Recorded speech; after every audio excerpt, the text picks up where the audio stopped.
All right, Larry, that red light just came on. This is high stakes podcasting. How you feeling over there? You want to go forward? I mean, a lot of people bail because they're just like, I don't know, this is too stressful. How are you feeling? Jump in the deep end. Let's go. All right, let's go. Let's go. Well, let's go ahead and start with the real episode. I always love to start with one. Let's hear a 90-second pitch. Who are you and what does your company do?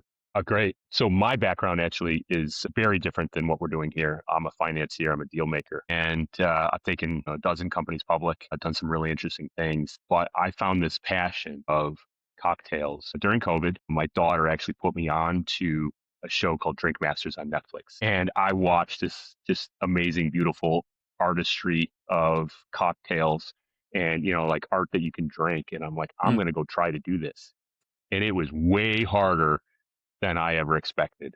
And so I'm like, all right, I can't make great drinks. I don't know where to find a bar that knows how to do that. So there's got to be like an off the shelf, like amazing product. And there's not, after right. having tried like dozens or maybe even 100 plus of just, cocktails off the shelf. And like, this all like, who would drink this and why? I'm a beer drinker generally. Mm-hmm, Like, mm-hmm. why would anyone drink this stuff? And then I met Tao and kind of changed everything. Obviously, knew him from the show, reached out. He did an event for me to celebrate my 25th anniversary with my wife. And we had this cocktail that was the best cocktail I've ever had. And not only that, like everyone there, it was a spicy margarita. It's going to Mm-hmm. be our house margarita. People were coming up to me like, what is this? And my brother and just all these different palettes. And like, this is the best drink I've ever had.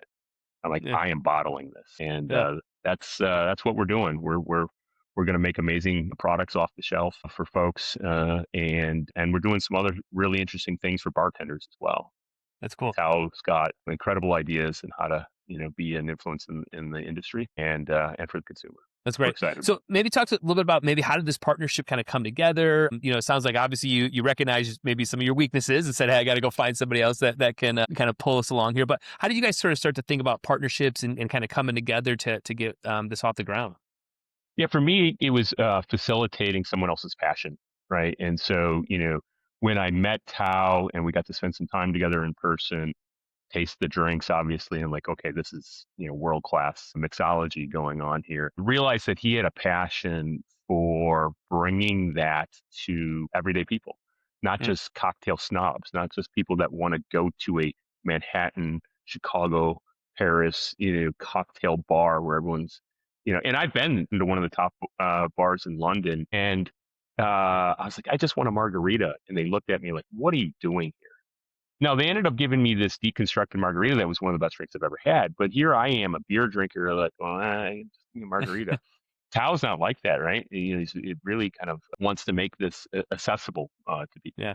And so I was just going to help facilitate that for him, Hmm. help him form a company, help him, figure out how to raise money, how to do this in a way that can be long-term successful. Because consumer products company, one of the most difficult things to launch, to be involved in, and to do this in a way because of my background and experience as a deal maker, to do this in a way that can be long-term successful. Yeah. Now, before we even start getting into this, and it's you're sort of still in like passion project maybe mode at this time. Yeah. Are you for yourself on your side of the kind of the aisle here? Are you looking already at like what's the market going to look like? What's the TAM? What areas should we go into first? How are you sort of putting together maybe the financial side of this in your brain to go? I should continue going down this path. Maybe move it from passion into business. Just what are you sort of thinking about as you're exploring again, kind of building this and going, yeah, we want to definitely, I personally want to go further in this idea. Yeah, so from day one, it was, I want to continue to drink this, and how do I get this on a shelf so I can just go to the store and buy it? But, like that, you don't just go right from that to like, let's build a company and start the product. Right. And so we started a bar. That was kind of the first. And for me, that's not necessarily a great business. It's more of a laboratory. It's more of a way to be directly in contact with consumers. I'm a big believer in kind of voice of the customer. And so if you don't know what your customer's saying, complaining about, wanting, desiring, you can do all the studies you want about TAM and all that other stuff. Hmm. I'm kind of a on the ground, in my world, we call it scuttlebutt research, primary due diligence, where if you think about an investor who's like counting cars in the parking lot to, wonder whether Walmart's going to beat their numbers or not, like, that's an extreme example, but having a bar let us actually talk to consumers every day about, what's missing. And it gave us a chance to say, and we started producing. Illinois had this COVID thing where they let you sell drinks to go. So we could kind of like have a small test case of our RTDs, ready to drink cocktails. And people were walking out with, like handfuls of this stuff. Mhm. And so that was the kind of evolution of like, Mm. I know where I want to be, whether it be in 3 years or 5 years. We want to sell cocktails off the shelf. But let's open a bar first. That gave, Tao the ability to hire the right people, to bring in the equipment, and to experiment. It's a laboratory. Mm. Mm. That I, when we are a product that's out on the shelves, and if we're successful there, I will attribute to having taken those steps early on. Yeah. Yeah. How are you guys thinking right now about distribution and shipping? I talk to a lot of alcohol companies on these podcasts, and I'm always fascinated by just the rules and regulations around shipping alcohol, distributing. So how are you guys sort of navigating those waters? We're going to go direct to consumer first. Okay. Al's got a passionate audience, so both of bartenders, the people in industry, who we think could be great, word of mouth opportunity for us, uh, as well as, he's developing products. So, our main product is a consumer product, that we want to get in the hands of people. But we've got another one, Cocktail Buddies, which is really to serve the bartender community and helping them create better cocktails, with knowledge and information in our product. But on the consumer product side, it's we're going to be direct to consumer to start. Ultimately, when we can prove the demand is there and we can appropriately target shelf space, we will go to retail, right? 'Cause Gotcha. that's where we want to be. Gotcha. Gotcha. But direct to consumer, we're able to utilize existing infrastructure of companies that have figured this out. Hmm. So we're partnering with distribution who knows how to ship. I don't remember what states we can ship to or not, but there's a set number of them. And we just drop off product to them. And then when our website sells, so we'll be live on the website very soon to sell product, the order goes to them and they throw it in a box and ship it. Yeah. And as you guys are growing and doing the stuff we're talking about right now, how are you maintaining this quality control that obviously is, it seems like the top thing on the old totem pole of things that you guys have to do is make sure that this is a luxury product, a great tasting cocktail. How do you maintain that quality control as you're starting to ship more and more of these? It was fascinating to me is having tested so many competitors' products Hmm.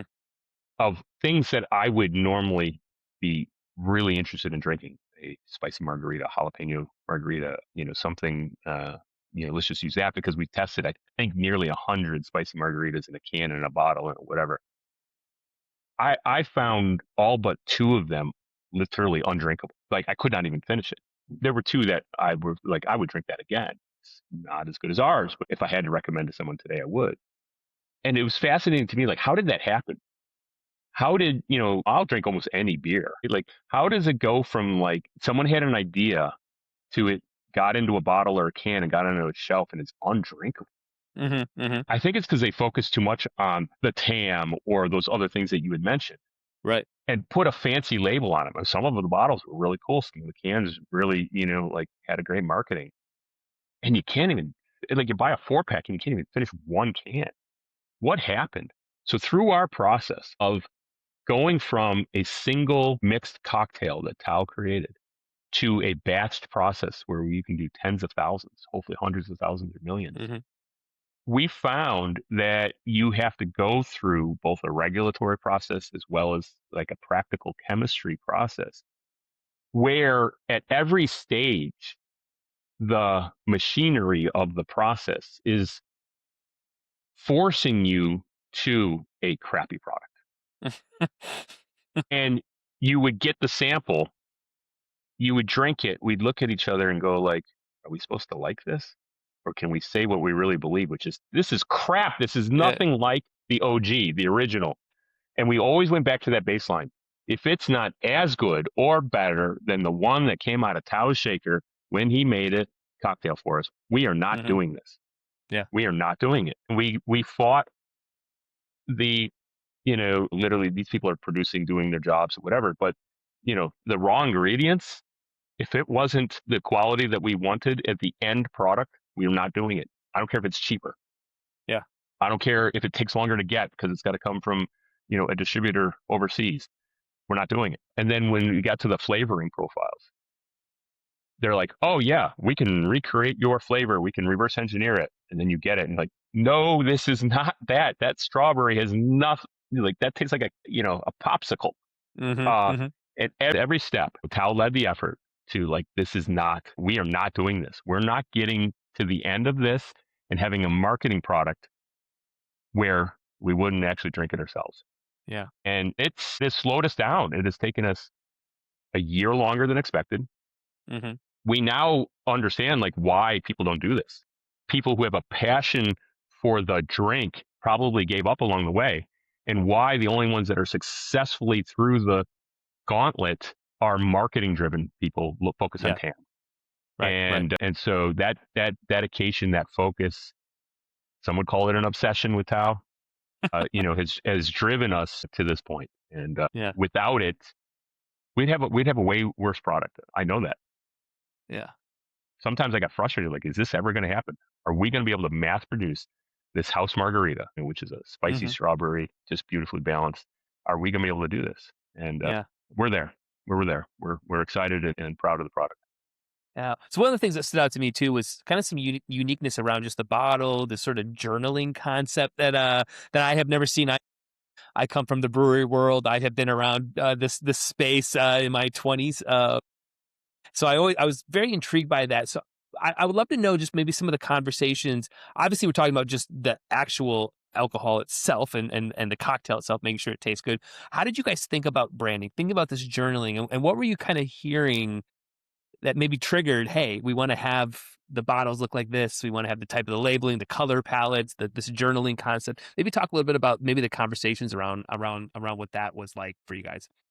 Yeah, I always say that Tao is an artist, and his canvas is drinks. And when you are creative like that, when you are driven to be creative, it doesn't just stop with, what you put in your mouth. It's Hmm. it's it's the entire experience. In fact, when I first got a hold of him, he said, "I don't do events. You can't just hire me to come and make cocktails." And I said, "No, actually, I'm looking for you to do a performance where we sit down and you do whatever you want to bring us into your world and deliver art." In fact, I also had an artist that painted at my party who did a live painting. I said, "You're no different. Do your thing. There's watch the show, Drink Masters. There's artistry and craftsmanship, everything that they're doing." Hmm. And not coming from a marketing perspective or a business perspective, but coming from the art side of things. And like Tao is world traveled, has experienced some of the most amazing things across the world in both food and drink. He's like, we want to do things differently. And, we're big believers in drink better, not more. Hmm. And we think that's on trend, with demographics and, like, listen, this is not healthy. Drinking alcohol is not healthy. So if you're going to do it, make it be an amazing experience, right? Have it be an experience with the people you're with what you're putting in your mouth. Have it be meaningful. And so in thinking that concept through, which really Tao was, again, the driver of, how do you take the experience beyond just the pour and the drink? Hmm. And we started talking about like memorable moments in our life. For me, it was Guinness in Cambridge, England, and remembering that first pour. And we started just like sharing stories like that. And he's like, we need to get people to actually do that, journal it, Right. memorialize it. And we talk about how like I still have a Guinness glass from my Cambridge days. He's got bottles from his world travels, empty bottles. One of the things that we share in common is I've actually been to Tunisia, and I still have a bottle of alcohol that I got. It's gone because it evaporated, basically. And so this like weird, like, who's been to Tunisia, right? Mm. And where Tao was from. But I have it on my shelf as a memorial of like my travels.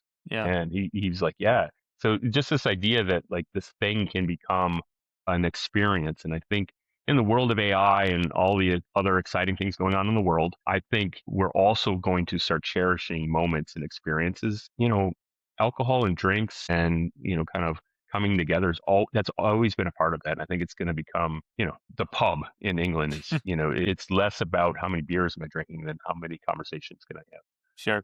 Sure. or moments with friends or random strangers. Yeah. I mean, that was one of the big highlights of my time there, was just having conversations with random professors at Cambridge at the pub, and it wasn't going Yeah. to happen anywhere else. So that all culminated and then and I said, okay, how do we do that? And then the final product that you've seen. Yeah. So excited to see it. In the back of our mind also is the opportunity for people to uh, help us market by Hmm. sharing their stories. Right. Like sharing their bottle, and you can maybe see someone being like, I got engaged, Hmm. or whatever it is, Yeah. and then sharing that. And so obviously there's a kind of a marketing opportunity behind it. Yeah, it's very cool. So there's a lot of kind of narrative going on right now about younger people not drinking as much. I mean, I see these articles all the time. I'm looking at it too on some of the deals that we're working on. How are you sort of navigating just maybe that energy or that sort of data that's coming out about younger people not drinking as much, and trying to think about how do you still go after, how do you still market, how do you still make all the stuff we're talking about, all these experiences and these collisions and these moments and conversations. How are you guys sort of thinking about just what's maybe happening in the world and some of those trends right now? Yeah, it's a great question. I think, we're not, it doesn't concern us. I mean, I think generally speaking, people drink too much. And so drink less and drink better. Yeah. We had tossed around marketing concepts like, this is bad for you, but it's going to be really good. So do it in moderation, right? Like, how do you say Hmm. that in marketing? But Right. that's Right. for someone else to figure out. So, I think we're, both Tao and I individually believe in moderation, believe in, like, you don't drink for inebriation, you drink for experience, for flavor. It Hmm. it increases the, like the opportunity set of things to do, that where alcohol is just a byproduct of it, really. Right.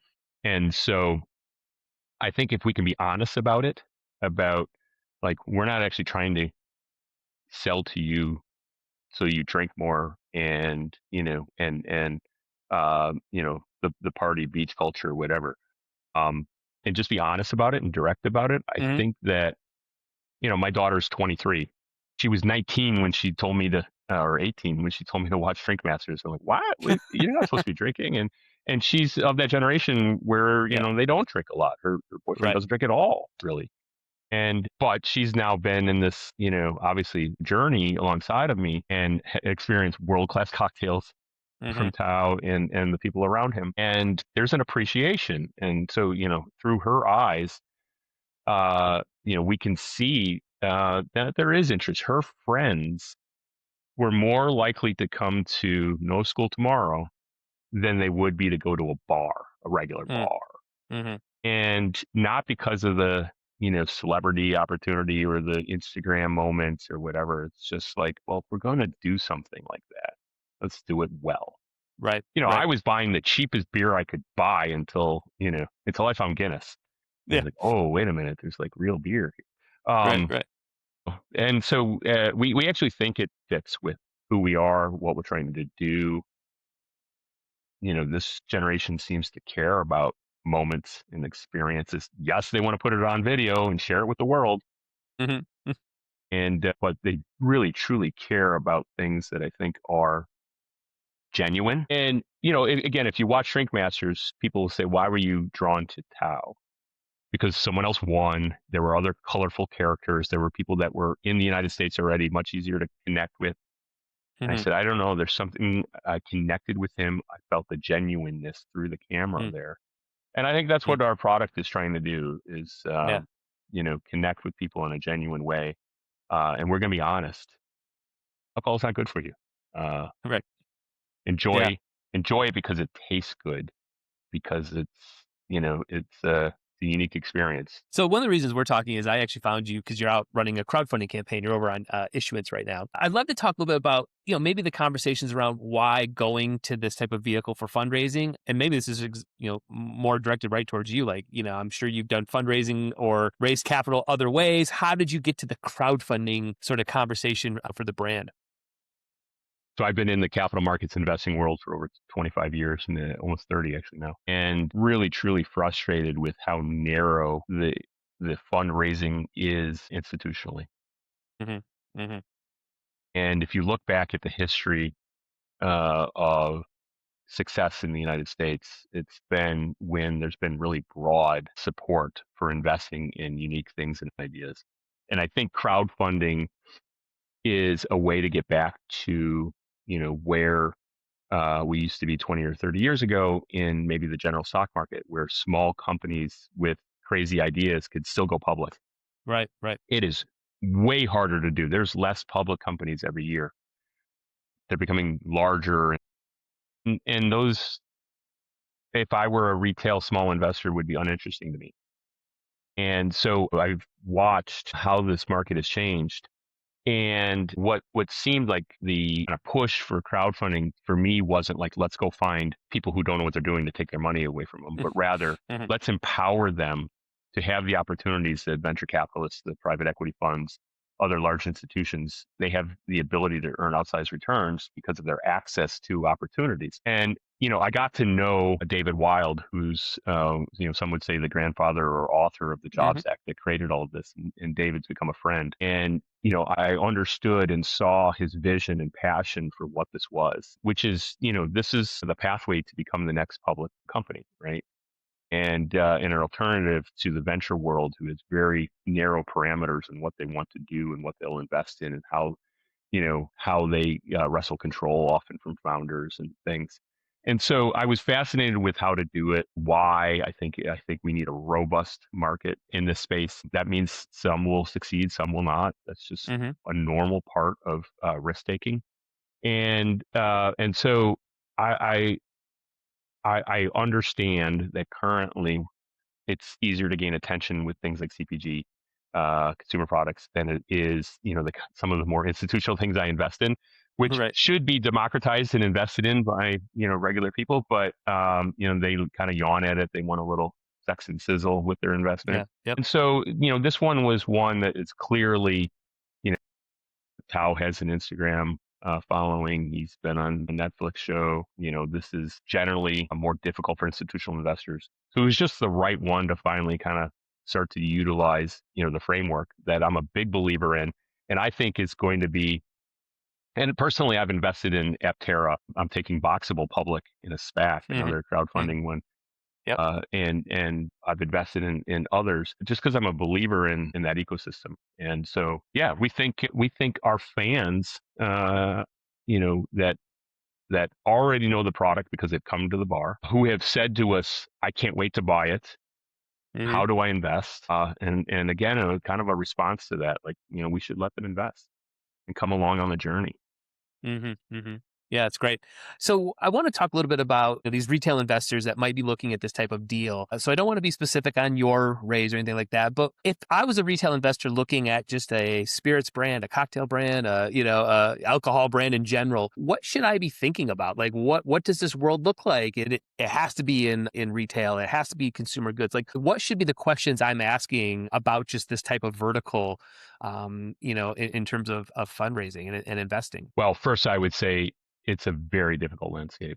I mean, these are high risk, propositions with a high degree of failure.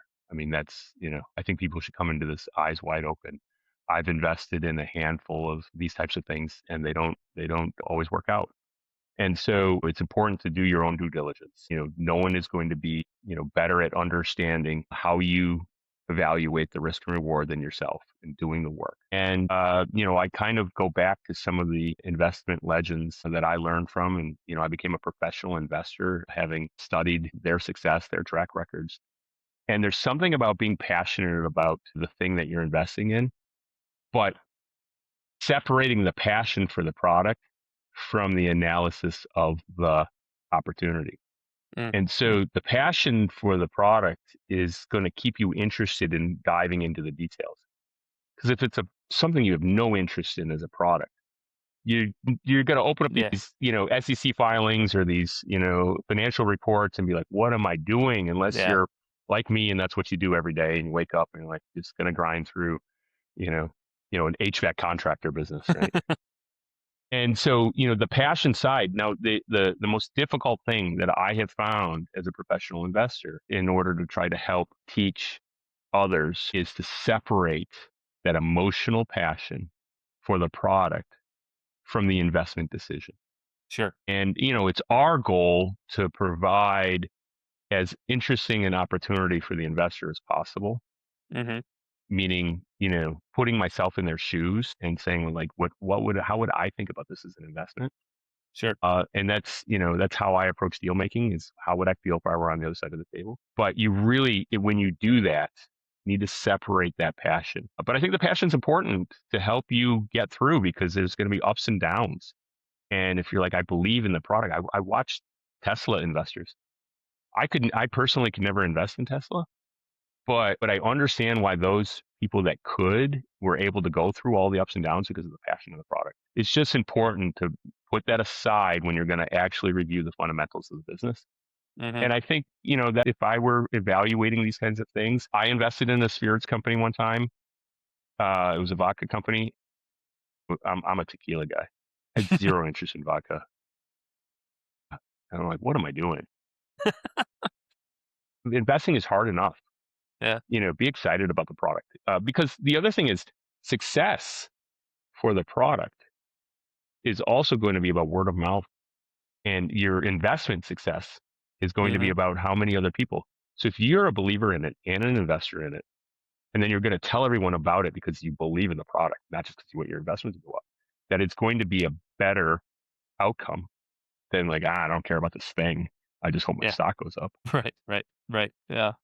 That's amazing. I want to, kind of wrap this up around like what are milestones looking like right now for World's Best Cocktails? What is 6 months, a year, maybe 18 months out? What kind of big milestones or KPIs are you guys trying to hit? Yeah, soft launch of the product here in a couple of weeks. We're a believer in getting the product out there and letting the word of mouth, tell the story, let Hmm. people's testimonials and be like, holy cow, what did I just experience? Yeah. I'm a big believer in crawl before you walk, before you run. And, I think that a lot of CPG is like, get out there and sprint as fast as you can and make a big splash. We want to be in business for a long time. We want to generate amazing cocktails, not just the couple that we have coming out. We're going to crawl. You're going to see us stand up and start walking, and then you're going to see us run. And what I would hope is that we launch in a couple of weeks. In about 6 months, you're going to see us stand up, start walking, Hmm. becoming more available, increase awareness. I think 12 to 18 months is where we start to run and we start to make a bigger splash, and maybe we get into retail stores. But yeah, quality over quantity to begin with, Hmm. letting people tell the story alongside of us, to me, are the milestones. If I'm looking at what does success look like in 6 months, it's that there's lots of people talking about this is different, this is interesting, this is amazing. Hopefully, that's what I'm looking for. Not sales figures. Sales will come. You have a good product, sales will come. Yep. Sales that are Yep. Yep. only driven by marketing require more marketing dollars and constant whatever, and profit becomes elusive unless someone just buys you because they want your brand. Listen, I hope someone buys us someday just because this is amazing or whatever, but we're going to get there because we have an amazing product. Yeah. Yeah. Well, where should we send people if they want to dive in, not only learn about the Rays, but also learn just more about your guys' brand, company, all that sort of stuff? Where should we send people? Worldsbestcocktails.com. You'll watch the journey. The button to invest is there as well. But, do your own diligence, get excited, follow Tao on Instagram and see, what is the passion that we have for this. And yeah, we're excited for anyone that wants to join us on the journey. It's very cool. Well, Larry, I appreciate you taking time out of your day. For all our listeners out there, you guys know I'm going to have all the links in the show notes. Go check them out. Really unique stuff here. I love the branding. I love the look and the feel. Excited to taste the cocktails at some point here. I Very hope that soon. happens Very here soon. soon. Yeah, very very soon. But I love what you guys are working on, and I'm going to be following from my chair here. So all my listeners out there, thanks so much, Larry. Thanks again for your time. Yeah, appreciate it. Have a great day.